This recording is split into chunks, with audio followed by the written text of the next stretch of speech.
ఈరోజు రాత్రి వేళ దేవుని యొక్క సన్నిధిలో వాక్యము పట్టుకుంటూ దేవుని యొక్క సన్నిధిలో వాక్యం నేర్చుకోవడానికి, చదువుకోవడానికి దేవుడు ఒక మంచి అనుభవాన్ని ప్రసారించినందుకు దేవునికి వేలాది వందనాలు. మనం గత రోజుల్లో దేవుని యొక్క వాక్యంలో నుంచి మనం దావీదు యొక్క జీవితం గురించి నేర్చుకొని వస్తున్నాం. దావీదు యొక్క జీవిత అనుభవంలో నుంచి మనం చదువుకున్నది, ఆయన ప్రత్యక్ష గుడారం ఎదుటకు వెళ్ళి యాజకునికి అడిగిన మెమ్మట యాజకుడు తనకేం చేశాడు, తన పరిశుద్ధతకు ఆధారంగా ఆకలితో ఉన్న స్థితిగతిలో యాజకుడు ఆయనకి రొట్టిని లేకపోతే తినడానికి ఉన్న ఆహార సామగ్రినిచ్చి తన ఆత్మీయతలో ఉన్న శుద్ధీకరణను వెతికిన తర్వాత ఆయనకి ఇచ్చిన విషయం గురించి మనం చూసుకొని వస్తున్నాం. దానికి ఆధారంగా బైబిల్ రొట్టి గురించి లేకపోతే ఆహారము గురించి ఎంత ప్రాధాన్యతతో చెప్పుచున్నదో వాటి గురించి మనం గత రోజులో కూడా చూసుకున్నది. అందుకే నిన్న మనం ఆపినది ఎక్కడంటే సంఘము లోపల, కుటుంబాల లోపల కూడా ఆహారానికి సంబంధించిన కొన్ని ఏం వ్యాపరిస్తున్నది, శాపాలు వ్యాపరిస్తున్నాయి. వాటిని ఏం చేయాలి? దేవుని యొక్క బిడ్డలు వాటిని ఏం చేయాలి? ఎర్రగొట్టి తీరాలి. సంఘములో కూడా కొన్ని రీతిగా ఏమవుతున్నది, కొంతమంది దేవుని యొక్క బిడ్డలు కొన్ని సహాయాలు పొందుకుంటూ వారు ఏమైపోతున్నారు, పని ఎగ్గొట్టే వాళ్ళుగా, పనికి వెళ్ళడానికి ఇష్టం లేకుండా ఉన్నవారుగా, లేకపోతే ఆత్మీయతలో నుంచి తొలగిపోయే విధానములో వారికి ఏమవుతున్నది అని అయిపోయే ఒక విధానం మనం చూసాం. ఉన్నారా? దాని అర్థం అందరూ ఇచ్చిన సహాయం తీసుకోవద్దు అని నేను అన్నట్లే. ఆ సహాయం మనకి శాశ్వతం కాదు. ఎవరైనా మనకి ఏదైనా సదుపాయాలు చేసి పెడుతున్నారా, అది మనకి శాశ్వతమైనది కాదు. దాని మీదే ఆధారపడి బతకడానికి ఏం చేయకూడదు, నిర్ణయించకూడదు.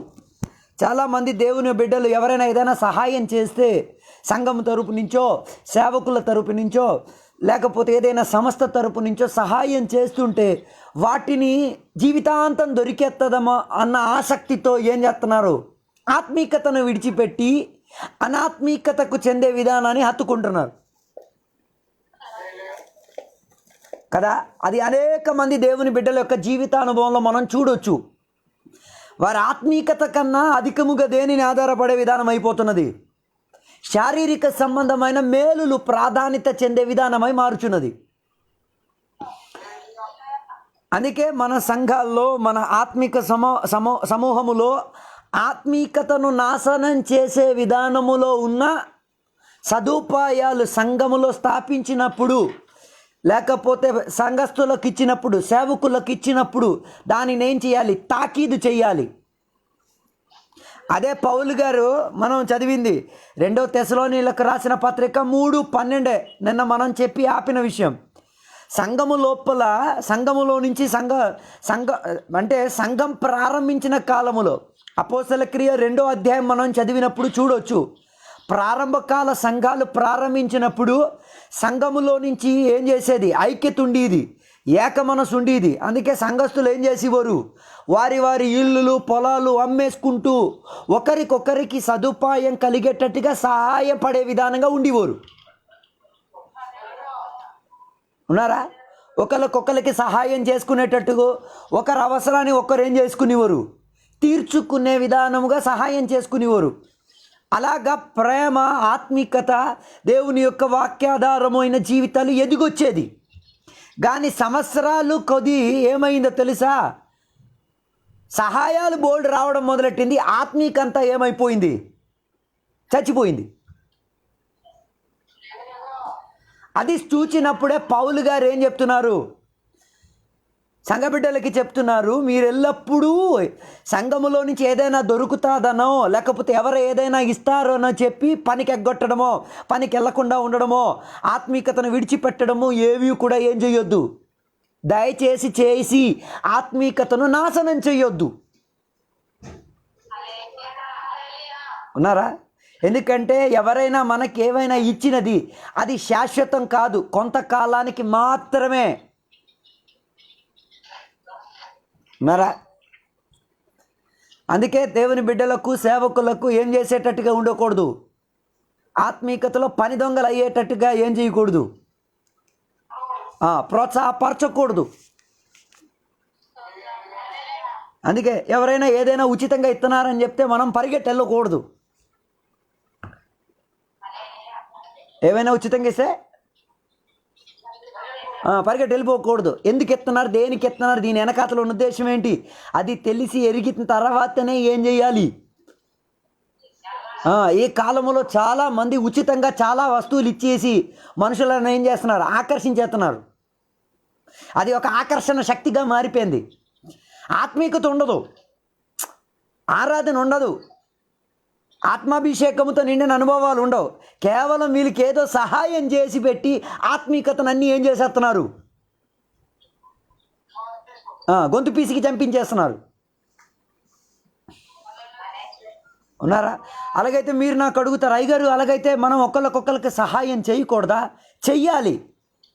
చేసిన సహాయం అవతలున్న మనిషిని ఆత్మీక గట్టులో ఒక 4 మెట్లు ఎక్కించేటట్టుగా ఉండాలి, ఎక్కించేటట్టుగా ఉండాలి తప్ప తగ్గించేటట్టుగా ఉండకూడదు. ఉదాహరణకి మీకు ఆత్మ ప్రేరేపణ కలిగింది, మీకు పరిశుద్ధాత్మ దేవుడు హృదయంలో మాట్లాడాడు, ఫలానా ఒక సహోదరునికి ఒక 10,000 ఇవ్వాలి, మనసులో ఒక ఆశ, ఒక పరిశుద్ధాత్మ స్పందన కలిగింది. అలాగని చెప్పి నలుగురికి చెప్పడం కాదు.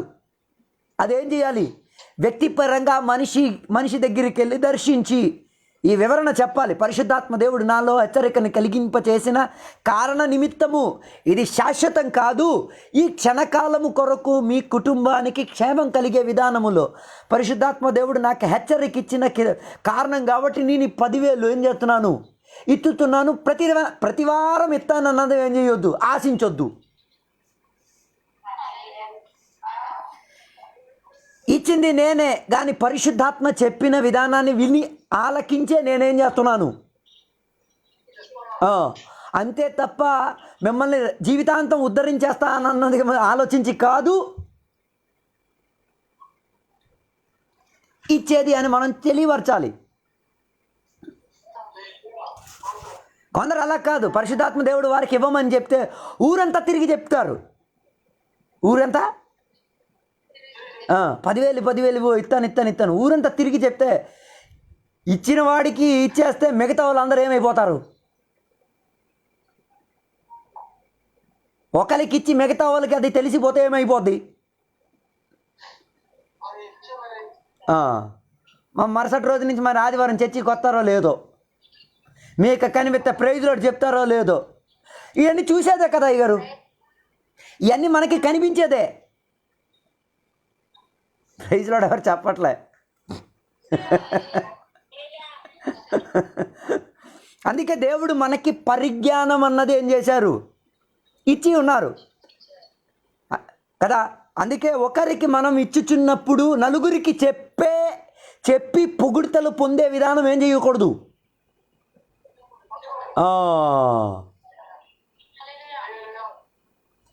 పొగడతలు ఘనతలు అన్ని దేవునికి చెందిందే. అది దేవుడు తనకి తగిన సమయంలో ఏం చేస్తారు, మీ ద్వారా దేవుడు హెచ్చరింపును దయచేస్తారు. అంతే తప్ప ఒకరికిచ్చి నలుగురికి తెలియపరిచి బాధపడే విధానము రాకూడదు, చేయకూడదు. అందుకే మాకు చాలా భయం. పరిశుద్ధాత్మ దేవుడు హెచ్చరికిచ్చి ఎవరికి ఏదైనా ఇవ్వాలి అని ప్రేరేపణ కల్పించడం భయం మాకు. ఎందుకు భయం తెలుసా, ఇది ఇచ్చి అవతల మనిషి ఏం కాకూడదు, వేదన పడి ఆత్మీయతలో అలిగిపోకూడదు. ఇది చెప్తుంటే మీకు సరదాగా ఉంటుందేమో, కానీ మాకు ఈ విషయం చాలా భయం. ఎందుకు, నేను ఇచ్చింది ఒక వ్యక్తికి హెచ్చరిక అయినప్పుడు మరో వ్యక్తికి ఏమైపోతున్నది, వేదన కలిగే స్థితి అయిపోతున్నది. అది చూచినప్పుడు ఇవ్వాలా వద్దా అని మనసులో ఒక ఏమొక్కుతుంది, ఆ భయమే. అదే పౌలు గారు ఇక్కడ చెప్పేది 2 తెస్సలోని 3:12 సంఘ బిడ్డలకు సేవకులకు ప్రత్యేకంగా చెప్తున్నది. ఆ కాలంలో సంఘములో నుంచి సహాయాలు అందుబాటులన్నీ దొరికేవి. వాటిని ఆధారపడి చాలామంది ఏం చేసేవారు, పనికి వెళ్ళకుండా వారి ఆరోగ్యం ద్వారా ఏమైనా శ్రమ పడకుండా కష్టపడకుండా ఉచితంగా కూర్చొని తినాలి, ఉచితంగా జీవించాలి అన్న ఒక విధానం ఏమైపోయింది,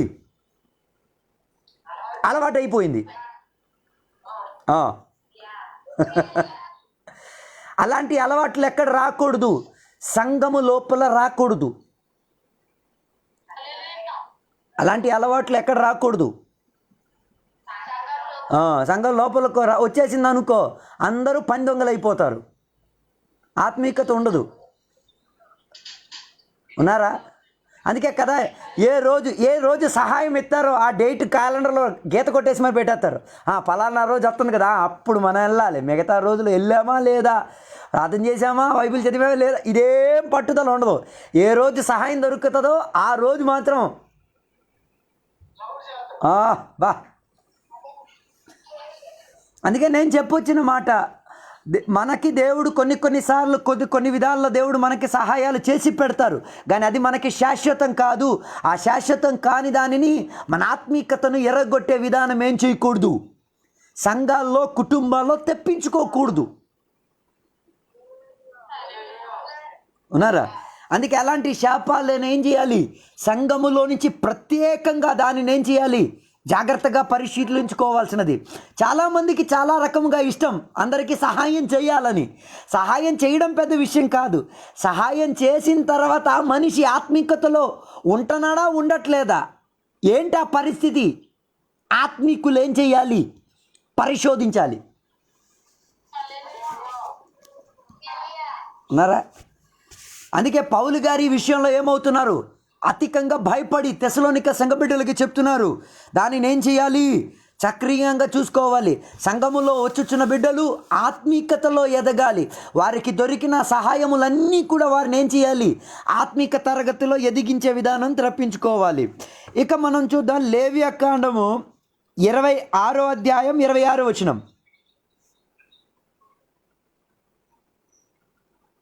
26లో 26.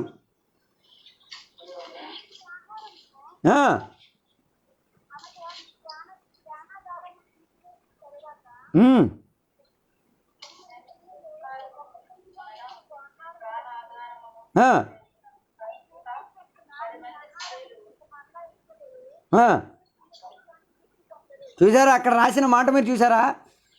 26వ అధ్యాయం మొత్తం లేవియాకాండం 26వ అధ్యాయం మనం చదివితే 1 నుంచి 12వ వచనం వరకు చూస్తే దేవునిని ఆశ్రయపడి విశ్వసించి జీవిస్తే ఆశీర్వాదాలు లభిస్తాయి. 14వ వచనం నుంచి దాని చివరి వరకు చదివితే దేవుని ఆశ్రయించకుండా వాక్యాధారంగా జీవించకపోతే ఏమొస్తుంది, అనేక రీతి కలిగిన శాపాలు వచ్చి తీరుతుంది. అందుకే 26వ వచనం చెప్తున్న మాట మీరు చూసారా, తింటున్న ఆహారం కొందరికి ఏం కావట్లే, తృప్తి చెందించట్లే. ఉన్నారా? ఆహారం తింటున్నారు, అదేం కావట్లే, తృప్తి పడలేని విధానం, అది ఏంటిది, అదొక శాపం. ఉన్నారా? ఉన్నారా? కూరలన్నీ వండి పెడుతున్నారు, ఆహారం అన్నీ వండి పెడుతున్నారు, కానీ దానిని ఏం చేయలేకపోతున్నారు, తిని తృప్తి పొందలేకపోతున్నారు. అంటే ఇంకా తినాలి, ఇంకా తినాలి, దాంట్లో ఏం లేదు. అందుకే ఇంటి దగ్గర సరుకులు సరిపోవట్లే, ప్రైజ్లో రాలే, ఇంటికి తెచ్చిన సరుకులు ఏం కావట్లే,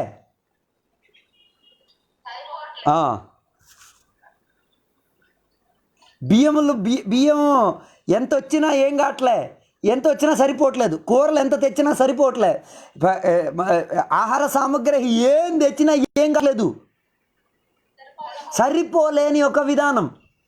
దానికి కారణం ఏంటి?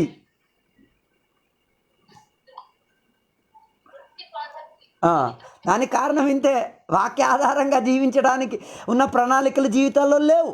అందుకే ఏమవుతున్నది, తృప్తి చెందే విధానం లేదు.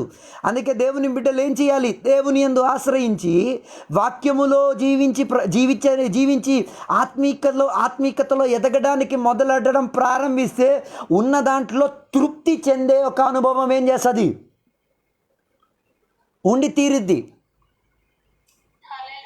ఉన్నారా? అందుకే కొందరు ఇంటికి వెళ్ళి భోజనం చేస్తే వాళ్ళు ఏం చెప్తారో తెలుసా? అయ్యగారు ఇంతే నేను ఉండేని, ఇంకా నేనేం చేయలేకపోయాను, ఇంకా ఆ సమయం దొరికింటే ఇంకా అధికంగా వండేసును. విన్నారా ఈ డైలాగు?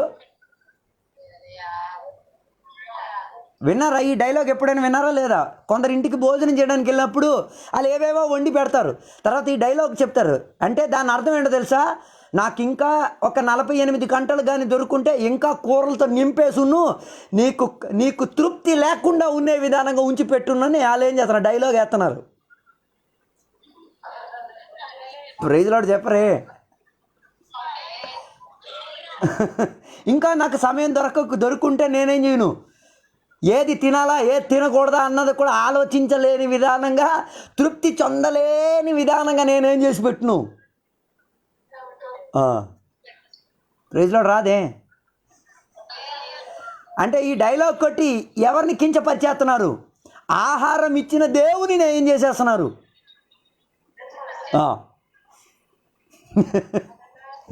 ఉన్నారా? అంటే ఇదేంటి? దేవుని యొక్క వాక్యానికి అవివేదత కల్పించి, లేకపోతే దేవుని యొక్క వాక్యానికి ఆత్మికతకు ఆధారం చూపించలేని కారణం కాబట్టి మన లోపల ఉన్న గర్వం, అహంకారం ఏం చేస్తున్నది? పెరిగి మనం గొప్పవాళ్ళు అన్న విధానం చూపించిన కారణంగా మనం తిన్న ఆహారం మనకి తృప్తి చెందట్లే.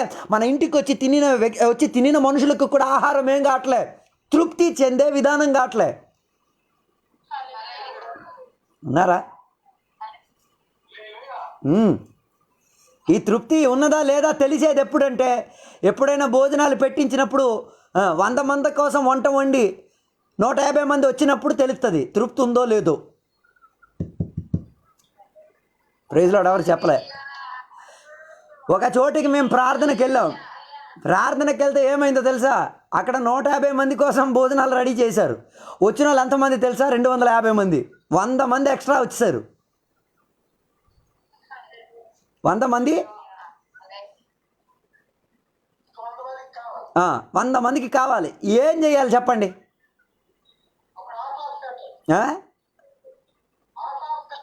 పెడితే వీళ్ళు మరి ఊరుకుంటారు. ఆ రోజు ఏం చేసాం తెలుసా? మగవాళ్ళు అందరూ మాత్రం ఏం చేసాం తెలుసా? వడ్డించడానికి ఉన్నోళ్ళు, తర్వాత మగ పురుషులందరూ మాత్రం మేము అందరం ఒక సైడ్కి ఏమైపోయాం, సైడ్ అయిపోయి మిగతా వాళ్ళందరికీ పెట్టేశాం. మేము పురుషులు మాత్రం ఒక 100 మంది మిగిలిపోయాం. 100 కదా, 80 90 70 60 మంది మిగిలిపోయాం. పురుషులు మాత్రం తినకుండా మిగతా వాళ్ళకి అందరికీ తృప్తిగా పెట్టేశాం. ఫుల్గా అందరూ తృప్తిగా తిన్నారు. మేము 60 మంది మాత్రం ఏం చేయలే. మేము 60 మంది ఏం చేసాం తెలుసా? అందరూ టీ, కాఫీ, సమోసా, వడాలే తిన్నాం.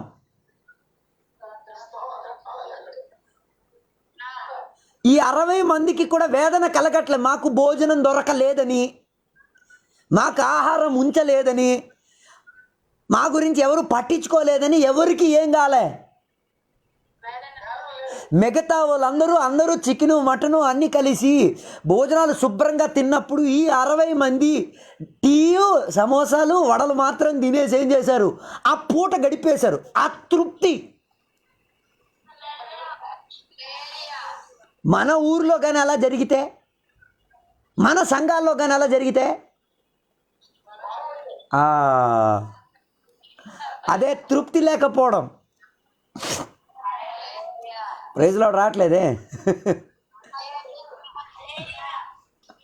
ఉన్నారా? జానయ్య గారికి కూడా తెలుసు. మనం ఒక చోటికి ఎక్కడ సాలూరులో ఎక్కడ ప్రార్థనకి వెళ్ళినప్పుడు ఇదే సేమ్ పరిస్థితి జరిగింది కదా.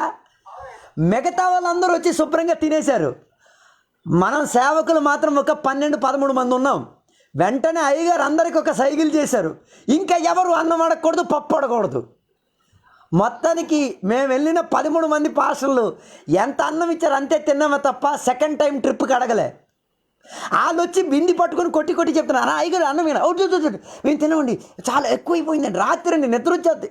అందరు డైలాగులు చూడాలి 13 మంది సేవకులది. ఆ ఇంటి గలలో ఆశ్చర్యం. లేదా అయ్యగారు పర్లేదు తినండి, మేము మళ్ళీ వంట చేస్తాం. మేమన్నాం అక్కర్లేదండి, మాకు ఇది చాలు. కానీ ఆ రోజు మేము సేవకులు రెండోసారి తినకుండా ఉండడం వలన ఒక తృప్తి ఆ ఇంట్లో వచ్చింది.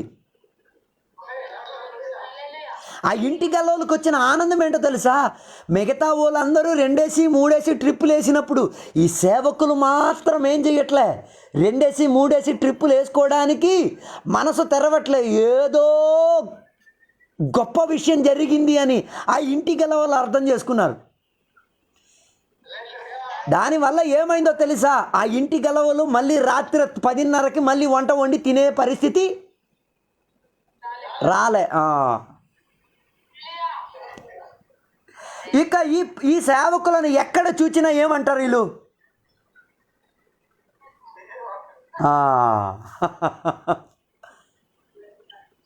అదే మనం మొత్తం తినేసి వాళ్ళ గురించి ఆలోచించకుండా ఫుల్గా తినేసి కూర్చుంటే మరలా ఇంట్లో వాళ్ళు మీటింగ్ పెడతారా? ప్రైజ్లో చెప్పడం కష్టం. కేవలం ఆత్మికత ఉంటే మాత్రం సరిపోదు. కొన్ని సందర్భాల్లో మనం ఏం చేయాలి? అందరికీ తృప్తి చెందించే విధానములో మనం కొద్దిగా తగ్గినా ఏం కాదు, అది ఒక నష్టం కాదు. అందుకే కదా 5 రొట్టెలు 2 చేపలు ఉన్నా ఆ కుర్రోడు తనకున్న మనస్తత్వం చూడండి. వాళ్ళమ్మ ఆడి కోసం ఇచ్చి పంపించిన భోజనం, దానిని పంచిపెట్టి ఇవ్వగలిగేటట్టుగా ఉన్న మనసు. మీరైతే ఇస్తారా? మొన్న ఎక్కడో ఉపవాస ప్రార్థన కూడికి వచ్చినప్పుడు మన చర్చిలో ఉన్న ఒక అబ్బాయి అడెప్పుడు ఇంతకుముందు ఎవరికి ఇచ్చి తినేది కాదు. ఆ రోజు ఏమైందో తెలియదు కానీ ఈ కుర్రాడు అక్కడ కూర్చున్న చిన్నపిల్లలందరికీ ఆడికి వాళ్ళ నాన్న ఒక బిస్కెట్ ప్యాకెట్ ఇచ్చారు. అందులో ఎన్ని 7 6 బిస్కెట్లు ఉన్నాయి. ఈడక్కడ కూర్చున్న పిల్లలందరికీ ఒక్కొక్కటి పెట్టి ఆడొక ముక్క తిన్నాడు. ఎంతకుముందు ఈ కుర్రోడు బిస్కెట్ దొరికితే అటు తిరిగిపోతాడు, పటపటపట తినేస్తాడు, ఎవరిని పట్టించుకోడు. నేను తర్వాత ఈ అబ్బాయికి అడిగాను, ఏందిరా ఇచ్చావంటే, లేదయ్య గారు ఇచ్చి తింటే బాగా ఆనందం. నేను అనుకున్నాను, వాక్యం విని ఈ కుర్రోడికి కూడా ఆత్మీయత ఎలిగిందా అని నేను ఆలోచించాను. మిగతా పిల్లలు ఆయనకి ఏం అడగలే, బిస్కెట్ అడగలే, కానీ ఈయనే సొంతంగా తెరిచి వాళ్ళకి ఏం చేశారు, ఇచ్చినప్పుడు ఈడి పుట్ట నిండకపో ఉండవచ్చు, ఈ తిన్న పిల్లల పుట్టలు కూడా ఏం చేయి ఉండొచ్చు, నిండకపోవచ్చు, కానీ అందులోపల ఉన్న ఒక తృప్తి, ఆ తృప్తి ఆత్మిక బంధములో ఏం చేస్తుంది, మనుషులను ఎదిగించగలుగుతుంది. అందుకే కదా 5 రొట్టెలు 2 చేపలు ఉన్న కుర్రోడికి ఉన్న తృప్తి. ఆయన ఏమనుకున్నాడు, ఇది నాకు అవ్వదు, ప్రజలకి అవ్వదు, అందుకే యేసయ్య చేతికి ఇవ్వడానికి తృప్తి చెందించే విధానానికి మనసును ఏం చేసుకున్నాడు, తెరుచుకున్నాడు. విధవరాలైన స్త్రీ ఆమె ఇంట్లో ఉన్న ఏంటి ఆ మైదయు నూనెయు ఇవ్వడానికి చూపించిన మనసు ఏం చేసింది, అందరికీ తృప్తి కల్పించింది. తృప్తి మాత్రము కాదు, ఆత్మిక ఎదుగుదల. అందుకే కదా మన సంఘాల్లో కూడా ఫస్ట్ భోజీ విందు కానీ ఏమైనా అయితే బాగా గొడవలు అయ్యాయి. దానికి సెట్ చేసి నరికి ఇప్పుడు ఒక మంచి పదవిలోకి తీసుకొచ్చాం. ఏమి ఇచ్చినా తృప్తిగా తినేస్తున్నారు. ఇప్పుడు ఎవరికి ఏ ప్రాబ్లము లేదు, ఏం దొరికినా ఏముంది, తృప్తితో తింటున్నారు. ఆ తృప్తితో తినడం మాత్రం కాదు, ఇంటికి తీసుకెళ్తున్నారు. ఇంటికి తీసుకెళ్ళడం మాత్రం కాదు, అది ఎన్ని రోజులు తిన్న తృప్తి ఒకటి ఉంది. ప్రైజ్ లార్డ్ చెప్పలే కానీ కొందరికి లేదు, అది వేరే విషయం. కొందరికి ఉంది. ప్రైజ్ లార్డ్ ఎవరు చెప్పలేదే. అందుకే ఏమవుతున్నా తెలుసా, తృప్తి ఉన్నది కాబట్టి ఆహార సామగ్రి ఏవి కూడా ఇసరాల్సిన పరిస్థితి ఏం చేయట్లే, రావట్లేదు. ఏ సరుకులు కూడా ఎవరో తిని ఇసిరేసే పద్ధతి ఏం చేయట్లే. అదే తృప్తి చెందే దాంట్లో ఉన్న ప్రాధాన్యత. అందుకే ఆత్మీకతలో వాక్యాన్ని ఎరిగి దేవుని ఎరిగి జీవించిన వారు ఏవి దొరికిన వాటిలో ఏముండాలి? తృప్తి ఉండాలి. ఇచ్చినది ఏమైనా దానిలో మనం ఏం చేయాలి? తృప్తి చెందే విధానం. అందుకే కదా కొన్ని చోట్లకి వెళ్ళినప్పుడు కూరలు సరిపోకపోయినా ఉన్న కూరతో అడ్జస్ట్ చేసి తినేంతగా మనం ఏమవుతున్నాం? తృప్తి చెందేస్తున్నాం. అవునారా? అందుకే ఏం చేయాలి? ఈ తృప్తి మన ఆహార విధానంలో ఖచ్చితంగా ఉండి తీరాలి.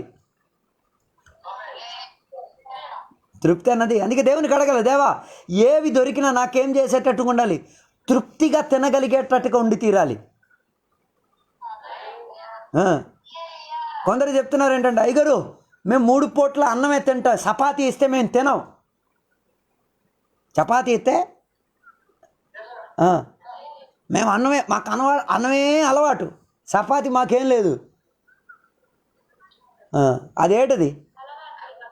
అదేంటది? ఒక్కరోజు చపాతీ, ఆ రోజు అది తినడానికి అవకాశం ఉంది, చపాతీ తినాలి. ఏం చేస్తారు?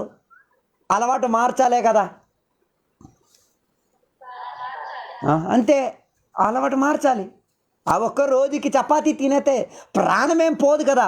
తృప్తి చెంది దాన్ని ఏం చేయగలగాలి?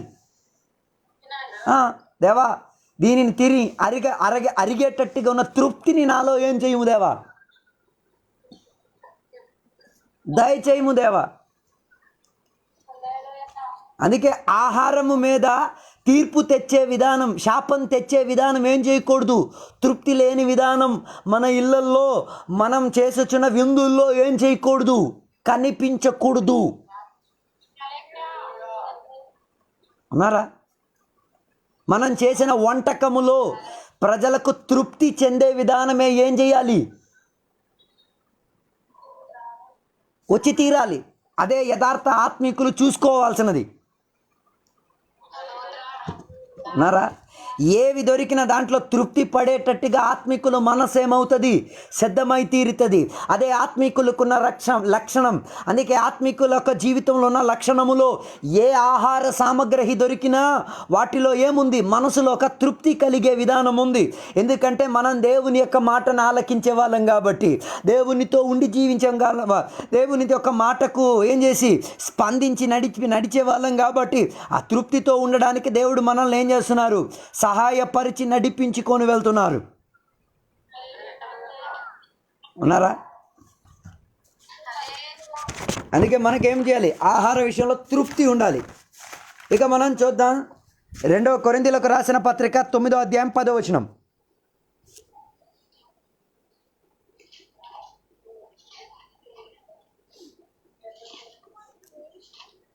ఏంటమ్మా మళ్ళొకసారి?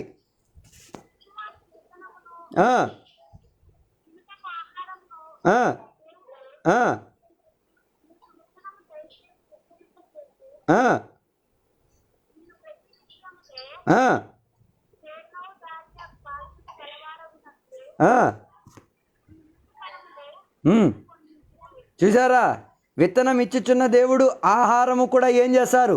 సమృద్ధి కలచేసి నీతిమంతులకు ఏం చేస్తారు? మంచి యొక్క పంటనిచ్చేవాడు దేవుడే. ఉన్నారా? ఏ వస్తువుకైనా దొరికిన దాంట్లో తృప్తి కానీ ఉంటే మన జీవితంలో అన్నిట్లో కూడా దేవుడు ఏం చేస్తారు? సమృద్ధిని దయచేయగలుగుతారు. అది కేవలం నీతి విషయంలోనే మాత్రం కాదు, వేసిన విత్తనములో కూడా ఉంటుంది, తినిన ఆహారములో కూడా ఉంటుంది, జీవించిన జీవితంలో కూడా ఉండి తీరుతుంది. ఉన్నారా? తినిన ఆహారములో ఉంటుంది, వెత్తిన విత్తనములో ఉంటుంది, జీవించిన జీవితంలో కూడా అదే అనుభవం ఏమై ఉంటుంది? కనిపించి తీరుతుంది. ఇదే యథార్థ ఆత్మీకత. ప్రైజ్ లార్డ్ చెప్పరు. అందుకే దేవుని యొక్క బిడ్డలు ఏం చేయాలి? ఆహార విషయములో తృప్తి చెందేవారిగా మార్పు చెందించుకోవాలి. ఆహారం కాదు మనల్ని తృప్తి పరిచేది. ఆహారం ఉన్నా లేకపోయినా, ఆహారం మనకు తక్కువైనా ఎక్కువైనా, అది కాదు మన జీవితంలో ఏం చేసేది? ప్రాధాన్యత చెంది పెట్టేది. దానిలో తృప్తి కలిగే విధానం ఆత్మీకత మనకేం చేస్తుంది? దయచేసి పెడుతుంది. అందుకే మన మనసులు ఇతరులకు ఇవ్వడానికి, ఇతరులకు సహాయం చేసే విధానాన్ని తెరిచేటట్టుగా సహాయపడగలిగేది. కొందరికి ఇవ్వడానికి ఇష్టం లేని కారణం ఏంటో తెలుసా? వాళ్ళకి తృప్తి లేదు. అవును కదా. ఒక ధనవంతుడు తన పంటలో విస్తారత వచ్చినప్పుడు ఏం చేశాడో తెలుసా? ఉన్న గదులన్నీ కూడా పెద్ద చేసేసి ధన సామగ్రి అన్న ఆహారములన్నీ కూడా పెట్టిన తర్వాత ఏం చెప్తున్నాడో తెలుసా? తినుమో తాగుము. ఆయనకి ఏట్లేదు, తృప్తి లేదు. అది ఎంతకాలం తింటాడు, తాగుతాడు. ఒక్క విరోచనాలు వాంతులు వచ్చేస్తే ఏం తింటాడు, ఏం తాగుతాడు? ప్రైజ్లో ఎవరు చెప్పలే. తినుమో తాగుమో ఆనందించుము. ఒక్క విరోచనాలు వాంతులు వస్తే ఏంటి పరిస్థితి? గీతలే. నడిచిన తొలవంతా గీతలే. ఏది తిన్నది తాగింది అన్ని గీతలు కొట్టేస్తావు. ప్రైజ్లో చెప్పట్లేదు ఎవరు. మీ అందరికీ విరోచనాలు వచ్చింది తెలుసు కదా. విరోచనాలు వస్తే పరిస్థితి ఏంటి? ఏమి తిన్నా కడుపు ఏం చేయదు, గుడుగుడులు ఆడించేస్తుంది. ఈ ధనవంతుడికి మరి అర్థం కావట్లే ఏంటని. తినుము తాగుము ఆనందించుము. ఒక్క విరోచనాలు వస్తే ఏం జరగదు అన్నది వీడికేం చేయట్లే. కొంతమందికి తృప్తి లేని వాళ్ళకి కూడా ఇలాగే అర్థం కావట్లే. ఒక్క విరోచనాలు వస్తే ఇవన్నీ పోయేదే. అందుకే ఆయనని దేవుడు ఎలా పిలిచారు? అదే మంచి పేరే, ధనవంతుడు ఆయన పిల్ల. మీరైతే ధనవంతులు అని పిలుచును, నేనైతే పెద్ద మనిషి అని పిలుచును. కానీ దేవుడు ఆయన ఏం చేయలే, వెర్రివాడా అని పిలిచారు. అంటే వెర్రితనముతో ఉన్నవాడు. నాయనా తినింది తాగింది ఆనందించింది కాదు నాయన, శాశ్వతమైనది. ఒక్క విరోచనాలు వస్తే ఇవన్నీ పోయేదే, తెలుసుకోరా వెర్రిబాబు. ఆహారములో ఉన్న తృప్తి నీలో ఏం చేయాలి? ఉండి తీరాలి. అవునా? పంటలు విస్తారమైనప్పుడు మేడగది డబలింగ్ చేయడానికి చూచాడే తప్ప ఆ ఉన్న గదిలో ఉన్నది ఉంచి మిగతాది వేరే వాళ్ళకి ఇచ్చేటట్టుగా ఏం చేయలే. తృప్తి గల మనసు లేదు. ఉన్నారా లేదా నాకు అర్థం కాలే. అవును కదా. పొలంలో పంట చేసిన వాళ్ళందరూ మీరు ఉన్నారు. ఈ సంవత్సరం పంట బాగా వచ్చింది. మీ ఇల్లంతట్లో ఏం చేశారు? పంట సామగ్రి అన్నీ నిండిపోయింది. పడుకోవడానికి కూడా చోటు లేనట్టుగా నిండిపోయింది. ఏం చేస్తారు మీరు?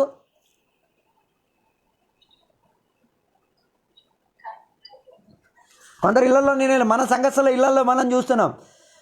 బియ్యం వరి పంట వేసేసి మంచి బియ్యాలు కానీ పెరిగిందంటే వాళ్ళ ఇంట్లో ఉన్న మంచాలు కూడా ఫోల్డింగ్ అయిపోద్ది. ఫుల్ ఇంటి నిండా ఏం నిండిపోద్ది, బస్తాలు బస్తాలు.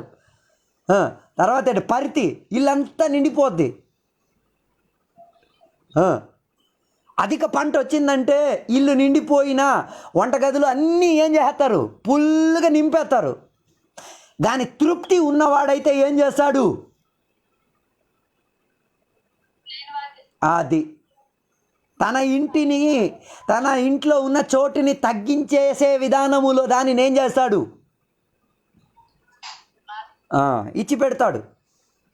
ప్రైజ్లో రాదు. అందుకే ఈ కాలంలో కూడా అధిక మంది ఎలాగైపోయారు? వెర్రివాళ్ళు అయిపోతున్నారు.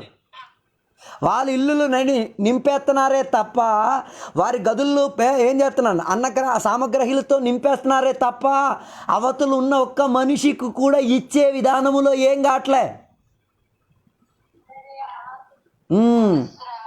మా మనసులో తృప్తి ఉంటే కదా రావడానికి. పంట ఈ సంవత్సరం నాకు విస్తారంగా వచ్చింది, అందరికీ పిలిపించి ఒక భోజనం పెట్టిస్తానన్నట్టుగా మనసు ఏం చేయట్లే. ప్రార్థన మాత్రం చెప్పేస్తారు.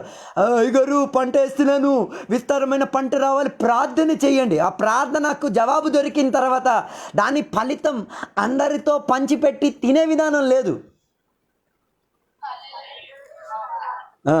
మొన్న ఒక చోటికి వెళ్ళాం. వెళ్తే అక్కడ టమాటీలు ఎంత 2 రూపాయలు 3 రూపాయలకు ఉంది కిలో. 2 రూపాయలు 3 రూపాయలకి ఎంత ఉంది. నాతో వచ్చిన ఒక సహోదరుడు ఉన్నాడు, ఆయనకు అన్నాను, ఏం వాయ్ టమాటీలు తీసుకోవచ్చు కదా. ఏం చేస్తాం ఇక నేను అన్నాను, ఒరే బాబు ఆయన దగ్గర ఎంత ఉంది, ఒక 10 కిలోలే ఉన్నాయి, తీసేసుకో, ఒక్కొక్క పొట్లం కట్టేసి నీ ఇరుగు పొరుగు వాళ్ళకి ఇచ్చేయచ్చు కదా. లేదయ్య గారు వాళ్ళు తీసుకోరు, ఇసిరేస్తారు. నేను అన్నాను, అంటే మీకెలా తెలుసు ఆయన తీసుకెళ్తే వాళ్ళు ఇసిరేస్తారని? లేదు నాకు తెలిసిందే కదా అయ్య గారు. అలాగని చెప్పి ఆయన ఆ రోజు ఏం చేయాలి, ఆ సామాన్ కొనలే. ప్రైజ్లో రాదు. నేను కానీ మేము కానీ అదే చోట్లో ఉంటే ఏం చేస్తాం తెలుసా, తెస్తాం. తెచ్చి అందరికీ పంచి పెట్టే విధానములో ఏం చేస్తాం, మనసును తెరుస్తాం. ఉన్నారు ఒకరు కొన్ని చోట్లకి ప్రార్థనకి వెళ్ళి కొన్ని ఆహార సామాగ్రిలు మనం ఇంటికి తీసుకొస్తే అది మనం ఇంటికి ఉంచి పాడు చేసి ఇసిరేయడానికి మనసు రాదు. బదులుగా అది ఎవరికైనా ఇచ్చి పెట్టి వారిలో కూడా దీనిని పంచిపెట్టి తృప్తి చెందే విధానం. అన్నారా? అందుకే మనం కూడా తినుము తాగుము ఆనందించుము అని చెప్పి దేవుని ద్వారా వెర్రివాడ అని పిలిచే పిలుపుని ఏం చేయకూడదు, తెప్పించుకోకూడదు. ఈ కాలంలో దేవుడు ఎంతమందిని వెర్రివాడా అని పిలవాలో అన్నది తెలియట్లే. కొందరికి దేవుడు వెర్రివాడా అని పిలిచినా ఏం చేయట్లే, చెవిటికి వినబడట్లే. వీడు మాత్రం దేవుడా దేవుడా దేవుడా అని పిలుస్తున్నారు, దేవుడు మాత్రం వీడిని ఎలా పిలుస్తున్నారు? అందుకే ఈరోజు మీ సొంత మనసాక్షిని మీరే అడగండి. దేవుడిని నువ్వు దేవుడు అని పిలుస్తున్నావు, దేవుడిని వెర్రివాడా అని పిలుస్తున్నాడా లేదా? ఈరోజు రాత్రి ఒకసారి పరిశోధించండి. ఆ పరిశోధన నిన్నేం చేయగలుగుతుంది, మార్పు చెందించగలుగుతుంది, తృప్తి రప్పించే విధానాన్ని తీసుకురాగలుగుతుంది. తృప్తి వచ్చే విధానం వచ్చేస్తే పంచి పెట్టడానుకున్న మనసు హృదయంలో నుంచి ఏమవుతుంది, తెరిచి తీరిద్ది. ఒక సంవత్సరం ఒక అమ్మగారి ఇంట్లో మామిడికాయ చెట్టు ఉంది, ఫుల్గా మామిడికాయ వచ్చింది. మామిడికాయ వచ్చి ఏమైంది తెలుసా, ఎవరికైనా ఇచ్చి పెట్టచ్చు కదంట. లేదు నేను తినాలి. ఏమైంది తెలుసా, ఒక వర్షం వచ్చింది, ఉన్న మామిడికాయలన్నీ డుమ్ నేల మీద పడి పుచ్చిపోయినా కూడా ఎవరికి కొందరు ఎవరు ప్రైజ్లో రాదు. నేను ఆ అమ్మగారికి వెళ్ళి అడిగాను, పుచ్చిపోయింది తుడవడానికైనా మీకు వస్తుందా చేతులు కాళ్ళు? అది బాగున్నప్పుడు ఎవరికో ఒకరికి ఇచ్చేయవచ్చు కదా. ప్రైజ్లో రాలే. ఆమె చెప్పిన డైలాగ్ ఎందుకు ఇవ్వాలి, నేను మొక్కేశాను, నా ఇంట్లో ఫలించింది, నేను తినాలి, లేకపోతే నా మట్టిలో అది పడాలి, అంతే తప్ప వేరే వాడు వచ్చి తినిపెట్టి వెళ్ళే అంత స్తోమత ఏం చేయకూడదు. నేను అప్పుడు అనుకున్నాను, ఈమె ఆత్మీకురాలే, మొత్తం తృప్తే. ప్రైజ్లో రావట్లేదే. దాని మరుసటి సంవత్సరం ఏమైందో తెలుసా, ఈ అమ్మగారు ఊరికి వెళ్ళిన టైం చూసి ఆ ఇరుగు పొరుగులో ఉన్న ఊరు కుర్రోళ్ళు అందరూ వచ్చేసి ఏం చేశారు తెలుసా, లోన కాంపౌండ్లోని దూరి మొత్తం చెట్టు అంతా డామ్ చేశారు. 2-3 రోజుల తర్వాత ఈమె ఊర్లోంచి తిరిగి వచ్చిన తర్వాత, ఏదిరా బాబు ఒక్క మామిడికాయ కూడా లేదు, ఏమైందిరా? అవును మరి, మీరు తృప్తి లేకుండా ఉంచారు, తృప్తి ఉన్న వాళ్ళు ఎత్తుకెళ్ళిపోయారు, ఇప్పుడు మీరు వెర్రి వాళ్ళు అయ్యారు కదా. ప్రైజ్లో రాదు. హలో, అందుకే దేవుని చేత వెర్రివాడ అన్న పిలిపించే ఒక స్థితిగతి ఆత్మికులు ఏం చేయకూడదు, తెప్పించుకోకూడదు. అన్ని వస్తువులు పెరుగుచున్నప్పుడు వాటిని ఏం చేయాలి, ఇచ్చేటట్టుగా మనసు ఏం చేయాలి, తెరవాలి. అప్పుడే ఏమవుతుంది, తృప్తి చెందేది. ప్రైజ్లో చెప్పరు. ఎందుకు? విత్తనాన్ని వృద్ధి చేసింది దేవుడే, ఆహారం ఇచ్చి మనల్ని తృప్తిపరిచేది దేవుడే, విస్తారత మాలో దయచేసింది దేవుడే. మన జీవితాన్ని నీతిమంతంలో నడిపించేది దేవుడే. అన్నీ దేవుని వశములో ఉన్నప్పుడు మనసులో తృప్తి కలిగితే ఎందుకు ఇవ్వడానికి మనసు రాదు?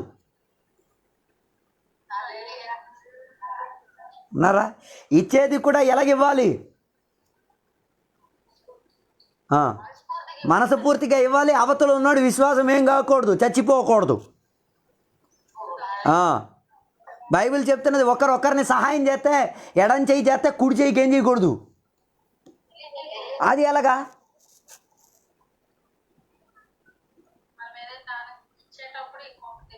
అదే అదే ఎలాగా? ఎడం చేయి చేసింది కుడి చేయికి తెలీదా ఎస్తారు? నేను ఎస్తారుకి అడుగుతున్నది, ఎస్తారు నీవు ఎడం చేతితో ఇచ్చినది నీ కుడి చేతికి తెలియదా? తెలుస్తుందా తెలీదా? ఒక శరీరంలో ఉన్నది రెండు చేతులే కదా. నువ్వు ఎడం చేత్తో ఇస్తున్నావు, కుడి చేయికి తెలీదా? అలాగైతే తెలియకుండా ఇచ్చే విధానం ఎలాగా?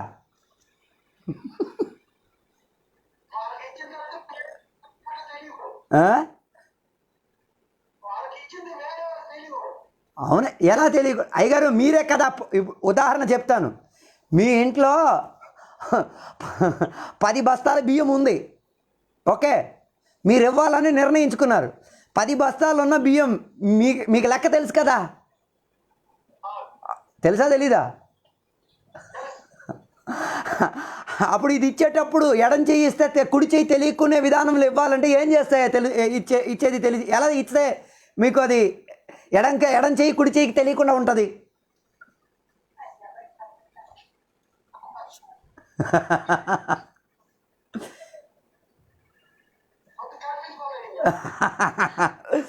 మీ ఇంట్లో ఉన్నది 10 బస్తాల బియ్యం బస్తా, 10 బియ్యం బస్తాలు ఉన్నాయి, ఓకేనా? 10 లెక్క మీకు తెలుసు. ఇచ్చింది ఎడం చేతికి ఎడం చేతితో ఇచ్చింది కుడి చేయికి ఏం చేయకూడదు. కళ్ళు మూసుకొని ఇచ్చేయండి.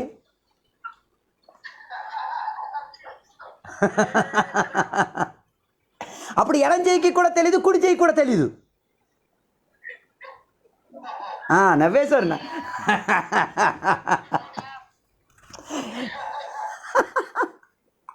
ఎలిగింది హాయిగారు. ఇచ్చేది కళ్ళు మూసుకొని ఇచ్చేయండి.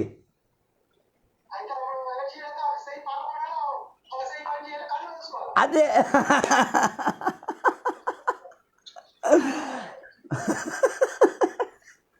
ఉన్నారా? కానీ అందరూ ఇచ్చినప్పుడు ఎలాగిస్తారు? ప్రైజ్ లార్డ్ చెప్పలే. అందరికి ఇచ్చేటప్పుడు ఎలాగిస్తారు? కళ్ళు తెరిచే ఇస్తారు, ఎందుకంటే ఫోటో తీయాలి కదా.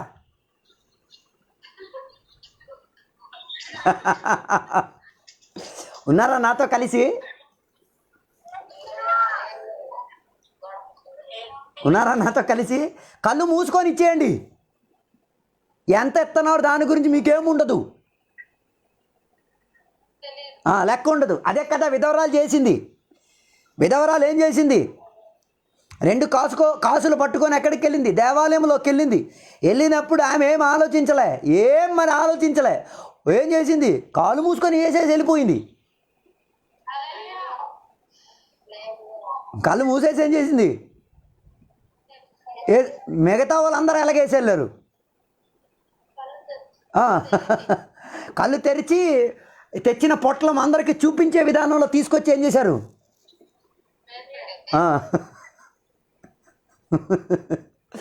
కళ్ళు మూసి ఇచ్చిన దానిని ఎవరు చూచారు? కళ్ళు తెరిచి ఇచ్చిన వాళ్ళని కూడా దేవుడు చూచారు, కానీ వాళ్ళని పట్టించుకోలే. కళ్ళు మూసి ఇచ్చుకున్నాడని దేవుడు పట్టించుకున్నారు. కళ్ళు మూసి ఇచ్చిన ఆమె గురించి ఈరోజు కూడా మనం వాక్య పరిచయం చెప్తున్నాం. ప్రైజ్ లార్డ్ రాదు. ఉన్నారా?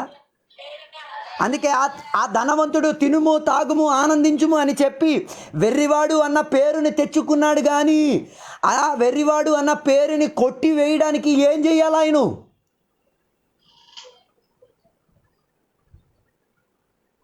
చెప్పలేదు.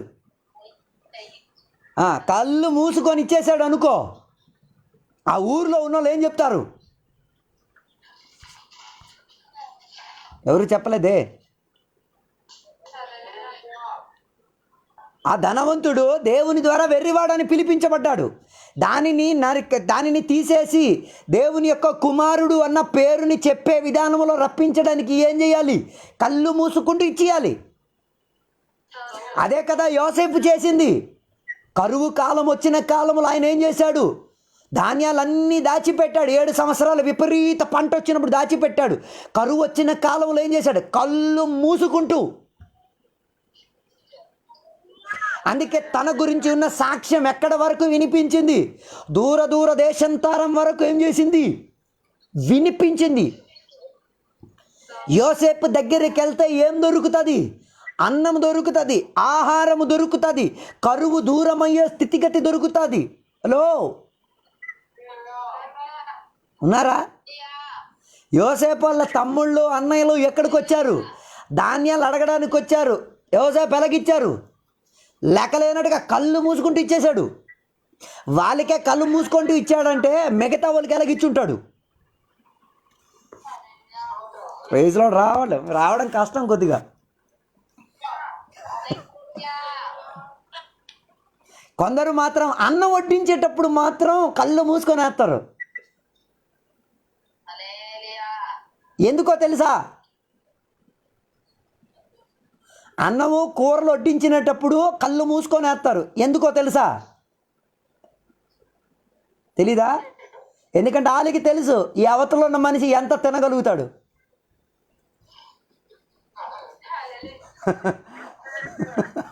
ఈ కూర్చున్న మనిషి ఆయన శరీర ప్రక్రియ చూస్తే ఈయన 1/2 కిలో తింటాడులే.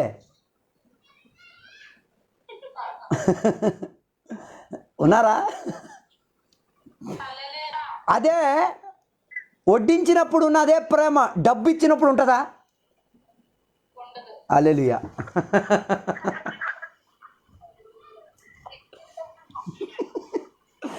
అన్నం వడ్డించినప్పుడు ఉన్న ప్రేమ డబ్బు. ఒక అమ్మగారు చేసిన పని, ఒకరోజు ఆమె ఏం చేసిందంటే దశమ భాగం డబ్బులు దాచిపెట్టి ఉంచింది. దాచిపెట్టి ఉంచి అయ్యగారిని పిలిపించింది. అయ్యగారిని పిలిపించి అయ్యగారికి ఏం చేసింది? అయ్యగారు ఇదిగోండి అయ్యగారు, దశమ భాగం డబ్బులు 2 నెలలు అయ్యగారు, ఇదిగో పట్టుకోండి. అయ్యగారు ఓకే అని చెప్పి ప్రార్థన చేసి జోబిలో ఉంచేసి ఇంటికి వచ్చారు. ఇంటికి వచ్చిన తర్వాత ఈమె మళ్ళీ ఫోన్ చేసింది. అయ్యగారు తప్పైపోయింది అయ్యగారు, నేను ఇచ్చిన డబ్బులు వేరే దేనికో ఉంచిన డబ్బులు అయ్యగారు, మీరు అది వాడేశారా? మీరు ఆ డబ్బులు అయ్యగారు అన్నారు, మీరు ఇచ్చిన డబ్బులా? అలాగే ఆ పాకెట్లోనే ఉంటుంది, తెలీదమ్మా, నేను చూడలేదు, నాకు తెలియదు అన్నాను. తర్వాత ఆ అమ్మ పరిగెట్టి వచ్చింది, ఆ డబ్బులు అటుకుపోయింది.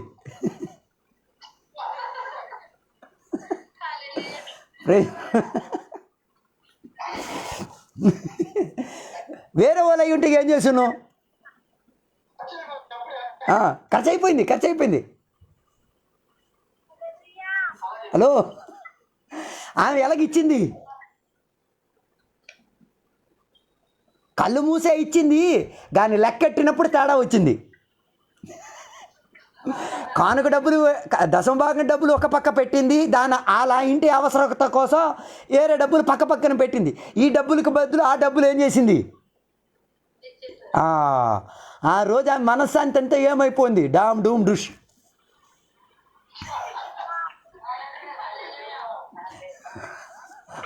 ఉన్నారా?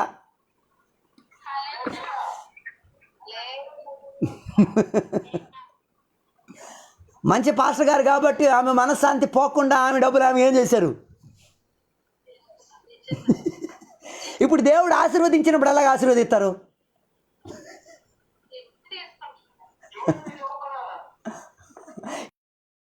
ఇదే అందుకే మనం నేర్చుకుందాం, కళ్ళు మూసుకొని ఇచ్చేటట్టుగా ఉన్న విధానం ఏం చేసుకుందాం, నేర్చుకుందాం. దేవా కళ్ళు తెరిచి ఇచ్చే విధానం అందరికీ అలవాటు ఉంది, కానీ నాకు అలాగక్కర్లే. కళ్ళు మూసుకొని దేవా ఎడం చెయ్యి ఇచ్చేది కుడి చెయ్యి ఇవ్వలేని తెలియలేని విధానాన్ని దేవుడా నాకేం చెయ్యండి, నేర్పించండి దేవా. దాని ద్వారా ఉన్న అప్పుడే కదా దేవుని మీద ఉన్న ఆశ్రయం తెలిసి వచ్చేది. అవును కదా. కళ్ళు మూసిచ్చేస్తే నీ ఇంట్లో అన్నీ అయిపోయినా కూడా నీ ఆశ్రయం దేని మీద ఉంటుంది? అదే కదా యోసేపు చేసింది. కరువు వచ్చిన కాలములో అందరూ వచ్చి పంటల్లో నుంచి ఆహార సామగ్రిలోంచి సరుకు తీసుకెళ్తున్నా ఏం కావట్లే, యోసేపు ఇంట్లో కరువు రావట్లే. విధవరాలు ఇంట్లో నుండి అందరికీ నూనె ఇచ్చేసిన తర్వాత అందరికీ సదుపాయం కలుగుతున్నది, కానీ ఈ ఇంట్లో కరువు అన్నది ఏం చేయట్లే, రావట్లేదు. అందరికీ నూనె దొరుకుతుంది, అందరికీ ఆహార సామగ్రిలు దొరుకుతున్నాయి. ఎందుకు? కళ్ళు మూసి ఇవ్వడానికి ఉన్న మనసు. ఉన్నారా? అందుకే కదా అబ్రహాం ఇంటికి వచ్చిన అతిథులకు కళ్ళు మూసుకుంటూ ఏం చేశాడు? దేవుడు ఇక్కడ ఇశ్రాయేల్ ప్రజలకు ఆహారం ఇచ్చినప్పుడు కళ్ళు మూసుకొని ఇచ్చేశారు, ఆలోచించలే. కానీ దానికి ఒక లెక్క ఇచ్చారు. ఆ లెక్క ప్రకారంగా ఏం చేశారు? కళ్ళు మూసుకుంటూ ఇచ్చేశారు. మనం కూడా ఆ అలవాటును ఏం చేయాలి? నేర్చుకోవాలి. మనం అన్నీ లెక్కలు వేసుకొని చెప్తాం, దేవా ఇంత ఇచ్చాను, ఇంత కానుకు, ఇంత లెక్కలు వేసేస్తాం. కళ్ళు మూసి ఇచ్చే విధానం ఏం చెయ్యం, నేర్చుకోం. ఉన్నారా నాతో కలిసి? అందుకే ఈ వెర్రివాడు అన్న పేరుని దేవుడు ఏం చెయ్యొచ్చు?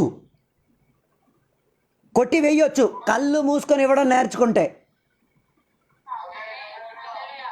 ఉన్నారా? అందుకే కదా పౌలు గారు సేవా పరిచర్య ప్రారంభములో ఆయనకి విపరీత ఆస్తులు ఉండేవి, విపరీత సంపాదనలు ఉండేవి. కళ్ళు మూసుకొని ఇచ్చిపోవడం వలన ఆయన మరణించిన గడియలో ఎలా మరణించాడు? దుప్పటి కూడా లేకుండా మరణించాడు. ఏమి కూడా లేకుండా మరణించాడు? దుప్పటి ఏం లేదు శరీరంలో. చలి కప్పుకోవడానికి కూడా దుప్పటి కూడా లేకుండా ఆయన ఏమయ్యారు? అప్పుడు కూడా ఆయనకేం కాలే, విశ్వాసములో నిరాశ రాలే. ఆ కాలంలో పౌలు గారు చెరసాలలో ఉన్నప్పుడు అందరికీ దుప్పట్లు ఉండేవి, ఈయనకు మాత్రం ఏమి లేదు, దుప్పట్లు లేదు. చలి విపరీతం అయినా కూడా దేవుని కొరకు దానిని ఏం చేసుకున్నాడు? సహించుకున్నాడు, తట్టుకున్నాడు. ఎవరికి ఏం చేయలే, చెప్పి బాధ పెట్టి పుచ్చుకోవడానికి కూడా ఆయన ఏం చేయలే. చివరికి ఆయన శిష్యుడికి ఏం చెప్పాడో తెలుసా? ఎవరో ఇంట్లో ఆయన ఏం చేశారు? దుప్పటియు పుస్తకాలు ఉంచి పెట్టాం, దాన్ని ఏం చేసుకోమయ్యా, వచ్చినప్పుడు తీసుకురా అని ఆయనకి చెప్పి అంతవరకు ఆగగలిగారు. ఆ దుప్పటి కూడా ఆయనకి దొరకలే. ఉన్నారా? కేవలం ఆహార విషయంలో మాత్రం కాదు, అన్ని విషయంలో మనకేముండాలి? తృప్తి ఉండాలి. తృప్తి ఉంటే కళ్ళు మూసుకొని అందరికీ అన్నీ ఏం చేసేస్తాం? ఇవ్వడానుకున్న మనసు దేవుడు మనలో తెరిచి పెడతారు. అందుకే కొరింథీ పత్రికలో చెప్తున్న మాట, విత్తనం ఇచ్చిన దేవుడు, ఆహారం ఇచ్చిన దేవుడు, పంటనిచ్చిన దేవుడు, విస్తారతనిచ్చిన దేవుడు, జీవితాన్ని ఇచ్చిన దేవుడు, అన్నిట్లో మనకేం చేస్తాడు? గొప్పటి విస్తారతను దయచేస్తారు. అదే యథార్థ ఆత్మీకత. హలో, అదే ఉన్నారా? అదే యథార్థ ఆత్మీకత. ఇదే ఆత్మీకుల యొక్క జీవిత అనుభవమై ఉండి తీరాలి. ఉన్నారా? యేసయ్య మనకిచ్చిన జీవితం ఎలాగా? ఉచిత జీవితం. ఏమైనా ఇచ్చామా మనం? ఏమైనా ఇచ్చి పుచ్చుకొని ఆ దేవుడు మనకి జీవితాన్ని ఇచ్చింది. యేసయ్య మనకిచ్చిన రక్షణ ఏమైనా ఇచ్చా? యేసయ్య మనకిచ్చిన ఆత్మాభిషేకం ఏమైనా ఇచ్చా? యేసయ్య మనకిచ్చిన వాక్యాలు ఏమైనా ఇచ్చా? ఏమీ మనం ఇవ్వలేదు. ఆయన కళ్ళు మూసుకుంటూ మనల్ని ఏం చేశారు? నమ్మారు. కళ్ళు మూసుకుంటూ ఆయన మనల్ని ఏం చేశారు? రక్షించారు. కళ్ళు మూసుకుంటూ ఆయన మనకేం చేశారు? రక్షణనిచ్చారు. కళ్ళు మూసుకుంటూ ఆయన మనకేం చేశారు? ఆత్మశక్తినిచ్చారు. కళ్ళు మూసుకుంటూ ఆయన మనకేం చేశారు? దేవుని యొక్క కుమారునిగా అంగీకరించారు. అలాగైతే మనం అన్ని కళ్ళు తెరుచుకొని ఎందుకు పనులు చేసేది? కళ్ళు మూసుకొని అలా చేసేయచ్చు కదా.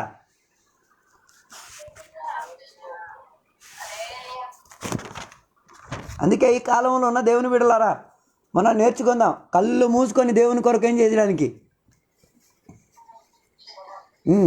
పరిచర్య చేయడానికి, సహాయం చేయడానికి, మనుషులకు సువార్త చెప్పడానికి అన్నీ కళ్ళు మూసుకొని చేసేద్దాం. దాని లెక్కను ఎవరు చూసుకుంటారు? దేవుడు చూసుకునే విధానం. ఆ విధవరాలు చేసినట్ల ఏం చేసింది? ఆమె గురించి ఆమె ఆలోచించలే. ఆమె కళ్ళు మూసుకుంటూ దేవునికి ఏం చేసింది? ఇచ్చేసింది. తర్వాత రోజు రాత్రి ఇంటికి వెళ్తే ఏం తింటానో, ఏంటి పరిస్థితి, రేపటి గురించి ఏంటో ఏమీ ఆమె ఏం చేయలే, ఆలోచించలే. సరాపాతులో ఉన్న విధవరాలు కూడా ఏం చేయలే, ముందు ఆలోచించింది. ఇచ్చిన తర్వాత ఆమె ఏం చేయలే, ముందు ఆలోచించింది. కానీ పాస్టర్ గారు చెప్పిన మాటకు, పాస్టర్ గారి మాటకు విశ్వసించి దాని మీద ఆధారపడిన తర్వాత ఆమె ఏం చేయలే, ఆలోచించలే. ఉన్నారా నాతో కలిసి? అందుకే ఆత్మీయతలో తృప్తి చెందే అనుభవం ఉండి తీరితే ఏమవుతుంది? అన్ని విషయంలో మనం కళ్ళు మూసుకొని ఏం చేయొచ్చు? ఇచ్చే విధానం కావచ్చు. అందుకే నేను చెప్పొచ్చిన మాట, దావీదు యొక్క జీవితంలో ఉన్న గొప్పతనం ఏంటో తెలుసా?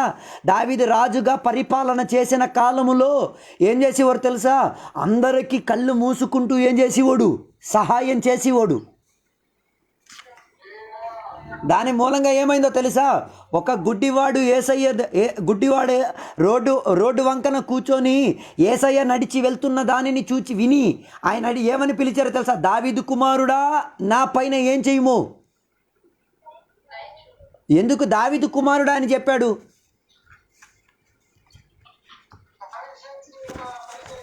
ఎందుకు? అదే దావీదు చేసిన పరిచర్య ఈ గుడ్డోడికి ఎలా వినిపించింది? దావీదు కాలములో చేసిన పరిచర్య ఎలా వినిపించింది ఈ గుడ్డివాడికి? అంటే ఆ కాలములో, దావీదు జీవించిన కాలములో గుడ్డివాళ్ళు, కుంటివాళ్ళు, తర్వాత పేదరికములో జీవించిన వాళ్ళు, తర్వాత ఆధారం లేకుండా జీవించిన వారు, విధవరాళ్ళు, వీలాంటి వాళ్ళకందరికీ ఏం చేసేవాడు? కళ్ళు మూసుకుంటూ ఏం చేసేవాడు? పంచిపెట్టి సహాయం చేసేవాడు. అలాంటి యొక్క రాజుయే దావీదు. ఆ దావీదు గురించి ఉన్న కథలు ఎప్పటి వరకు వినిపించింది? దావీదు చనిపోయి ఎన్నో సంవత్సరాలు దాటిపోయిన తర్వాత దావీదు కులములో నుంచి వచ్చిన యేసయ్య అట్నుంచి నడిచి వెళ్ళినప్పుడు యేసయ్య అని పిలవక ఆయన ఏమని పిలిచాడు? దావీదు కుమారుడా అని పిలిచి,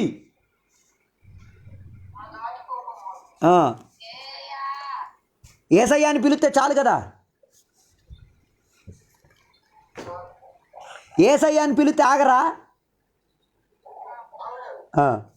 ఈయన ఏసయ్య అని పిలవకుండా ఏమని పిలిచాడు? దావీదు కుమారుడా. చూడండి, అప్పుడు ప్రాధాన్యత ఎవరెవరికి వచ్చింది? దావీదుకి వచ్చింది, ఏసయ్యకు కూడా వచ్చింది. అంటే ఏసయ్యలో ఉన్న ఆ కళ్ళు మూసుకొని అంగీకరించిన స్వభావం, కళ్ళు మూసుకొని ఇచ్చిన స్వభావం దావీదులో కూడా ఉన్నది అన్నది ఈ గుడ్డివాడి చెవిటికి వినిపించింది. ఉన్నారా? యథార్థ ఆత్మీయతలోనుంటే, యథార్థంగా దేవుని యొక్క వాక్యంలో స్థిరపడిన అనుభవం ఉంటే కళ్ళు మూసుకొని ఇచ్చేస్తే నీ గురించి ఉన్న సాక్ష్యం ఏం చేస్తుంది? నీవు చనిపోయిన తర్వాత కూడా అనేక మంది నీ పేరు పెట్టి దానితో దేవుని పేరు కూడా కలిపి పిలిచే విధానం ఊరిలో వినిపిస్తుంది. అందుకే ఆ గుడ్డివాడు ఏసయ్య అని పిలవకుండా దావీదు కుమారుడా అని పిలిపించి ఏసయ్యను ఆపి స్వస్థతను అనుభవించే విధానం కనిపించుతున్నది బైబిల్లో. ఉన్నారా? మన గురించి సాక్ష్యం చెప్తాం. మనం చచ్చిపోయిన తర్వాత మన గురించి ఎన్ని రోజులు చెప్తారు సాక్ష్యం? మహా అయితే వారం, 2 వారం తర్వాత అంతే. మంచోడే తర్వాత ఎవడు గుర్తుపెట్టాలి. తర్వాత గోడ మీద ఫోటో చూస్తేనే గుర్తొస్తుంది. ఇంకా కొందరికైతే చచ్చిన రోజు పుట్టినరోజే గుర్తుకొస్తుంది. మిగతా రోజులు ఏం గుర్తులు లేవు, అంతా మతిమరిపే. అంతా మతిమరిపే. మళ్ళీ ఎప్పుడు గుర్తొస్తారు? పుట్టినరోజు, చచ్చిన రోజు. పుట్టినరోజు కేక్ కొయ్యాలి, చచ్చిన రోజు భోజనం పెట్టాలి. ఈ 2 రోజులు మాత్రమే గుర్తుంటుంది, మిగతా ఏ రోజు.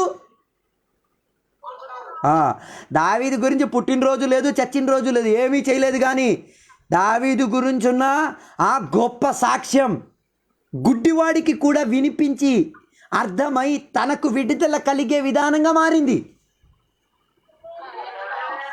చూడండి, కళ్ళు మూసుకొని దేవుని కొరకు చేస్తే, కళ్ళు మూసుకొని దేవుని కొరకు తృప్తి చెంది జీవిస్తే, కళ్ళు మూసుకుంటూ దేవుని కొరకు పరిచర్య చేస్తే, నీ గురించి ఉన్న పేరు, నీ గురించి ఉన్న సాక్ష్యము పేరుగా పలికి ఇతరులకు కూడా ఏం కలుగుతుంది? విడుదల కలిగే విధానం కలుగుతుంది.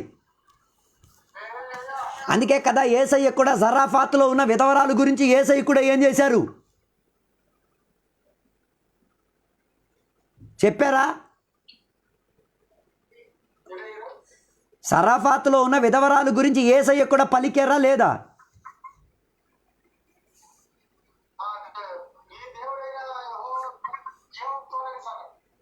నేనంటుంది అలా కాదు. జరాఫాతులో ఉన్న విధవరాలు గురించి యేసయ్య పరిచర్య చేసినప్పుడు వాక్య పరిచర్యలో చెప్పారా చెప్పలేదా? చెప్పడానికి ఉన్న కారణం ఏంటి? కళ్ళు మూసుకుంటూ ఇచ్చింది. యేసయ్య చెప్పింది ఎలాగో తెలుసా? ఆ దేశములో బోల్డ్ మంది విధవరాలు ఉన్నా కూడా, అనేక మంది విధవరాలు ఆ ఊరిలో ఉన్నా కూడా, జరాఫాతులో ఉన్న ఆ ఒక్క విధవరాలు మాత్రం ఏం చేసింది? కళ్ళు మూసుకుంటూ దేవుని కొరకు చేసింది, కళ్ళు మూసుకుంటూ ఇతరుల కొరకు సహాయం చేసింది. అందుకే ఆ సాక్ష్యాన్ని ఏం చేశారు? యేసయ్య వాక్య పరిచర్యలో పలికి అవతలున్న వ్యక్తిని బలపరచడానికి చూచారు.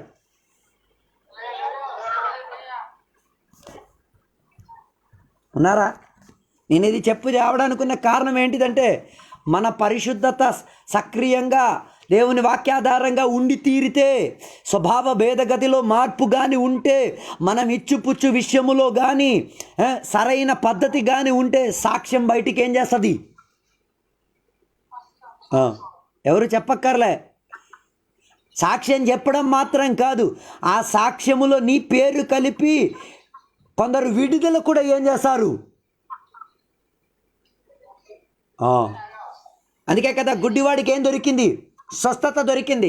సరాఫాతులో ఉన్న విధవరాలు గురించి చెప్పినప్పుడు శిష్యులకు అదేం కలిగింది? ప్రోత్సాహం కలిగే విధానమై మారింది. అందుకే నేను చెప్పొచ్చిన మాట, దావీదులాగా మనం కూడా ఏం చేద్దాం? పరిశుద్ధతలో జీవించడానికి ప్రయత్నం చేసుకుందాం. పరిశుద్ధతలో జీవించితే దేవుడు మనకి అన్ని విషయంలో ఏం చేస్తారు? తృప్తి చెందిస్తారు. ఆ తృప్తి కానీ ఉంటే అందరికీ కళ్ళు మూసుకుంటూ ఇవ్వడానికి మనసు ఏమవుతుంది? మన వాళ్ళకి కాదు, అనన్య సపీరా లాగా. అనన్య సపీరా తెలుసా?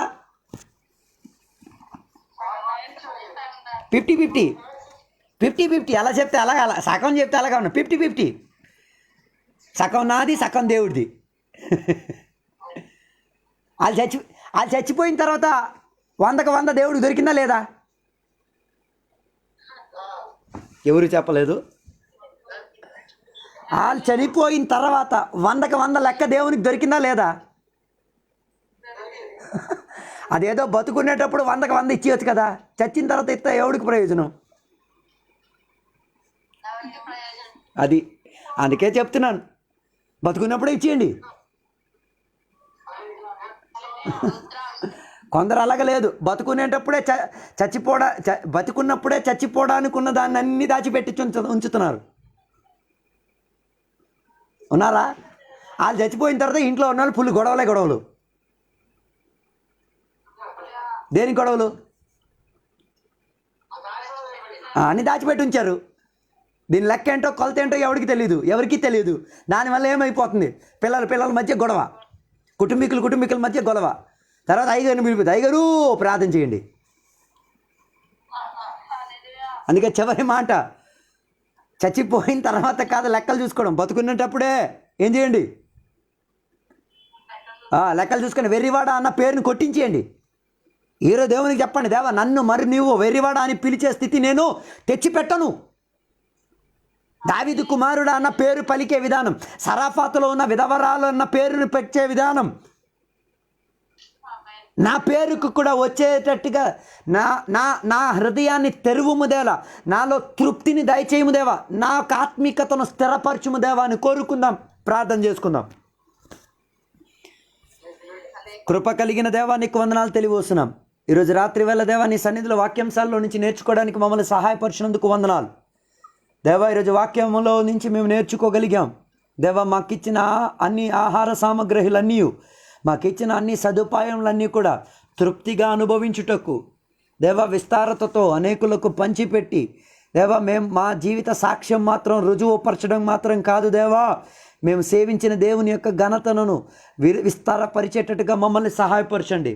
దావీదు యొక్క జీవిత సాక్ష్యము దేవా, దావీదు యొక్క జీవిత అనుభవంలో ఉన్న మంచితనము, దావీదు యొక్క జీవితంలో ఉన్న తృప్తి, దావీదు యొక్క జీవితంలో ఉన్న సహాయం చేసే తత్వం దేవా, ఊరిలో ఉన్న గుడ్డి వాళ్ళకు కూడా అదేం చేసింది దేవా, స్వస్థతను దయచేసింది, విడుదలను దయచేసింది. జరాఫాతులో జరిగిన గొప్ప కార్యం దేవా, ఇశ్రాయేల్ ప్రదేశములో యేసయ్య జీవించిన కాలములు అనేక మందికి ఆత్మిక ప్రోత్సాహం బలాన్ని రప్పించగలిగింది. అలాంటి యొక్క అనుభవం మా జీవిత శుద్ధి ద్వారా కూడా జరిగి తీరాలి దేవా, మా జీవితంలో ఉన్న తృప్తి ద్వారా జరిగి తీరాలి దేవా. మాకున్న అన్నీ కూడా దేవా కళ్ళు మూసుకొని ఇచ్చేటట్టుగా, కళ్ళు మూసుకొని చేసేటట్టుగా ఉన్న విధానములు అనేకులకు విడుదలగా మారుటకు సహాయపరచండి. ప్రత్యేకంగా దేవ ఈరోజు వాక్యం ద్వారా మాతో సూటిగా మాట్లాడినందుకు వందనాలు. దీవెనలతో మమ్మల్ని అందరినీ కూడా సహాయపరిచినందుకు వందనాలు. యేసు నామములో అడిగి వేడుకున్న పరమ తండ్రి, ఆమేన్. తండ్రి యొక్క కుమారు యొక్క పరిశుద్ధాత్మక సహవాసం ఇప్పుడు ఎల్లప్పుడు వాక్యం ఆలకించిన సకల బిడ్డలతో దేవా నీ రెండో రాకడ వరకు తోడై ఉండును గాక. ఆమేన్.